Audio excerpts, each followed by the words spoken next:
കളിക്കുന്നതിനിടെ ഇരുമ്പ് പ്ലേറ്റിലെ ദ്വാരത്തിൽ കൈവിരൽ കുടുങ്ങിയ 6 വയസ്സുകാരന് കാഞ്ഞങ്ങാട്ടെ അഗ്നിശമന സേന രക്ഷകരായി. ഏറെ നേരത്തെ പരിശ്രമത്തിനൊടുവിലാണ് ഇവർ പ്ലേറ്റ് മുറിച്ച് കുട്ടിയുടെ കൈവിരൽ പുറത്തെടുത്തത്. This news sponsored by Yenepoya speciality hospital, Kodial മൈൽ, മംഗളൂർ. കാഞ്ഞങ്ങാട് സൗത്തിലെ 6 വയസ്സുകാരനായ കാശിനാഥന്റെ കൈവിരലാണ് കഴിഞ്ഞ ദിവസം ഇരുമ്പ് പ്ലേറ്റിലെ ദ്വാരത്തിൽ കുടുങ്ങിയത്. ഇലക്ട്രിക്കൽ ആവശ്യത്തിന് ഉപയോഗിക്കുന്ന പ്ലേറ്റുമായി കളിക്കുന്നതിനിടെ കുട്ടിയുടെ കൈവിരൽ ദ്വാരത്തിൽ കുടുങ്ങുകയായിരുന്നു.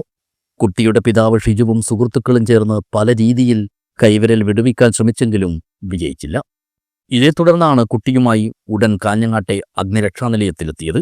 കൈ കുടുങ്ങിയത് വളരെ കട്ടികൂടിയ ഇരുമ്പ് തകിടിലായതിനാൽ സേനാംഗങ്ങൾക്കും രക്ഷാപ്രവർത്തനം പൂർത്തിയാക്കാൻ ഏറെ പണിപ്പെടേണ്ടി വന്നു.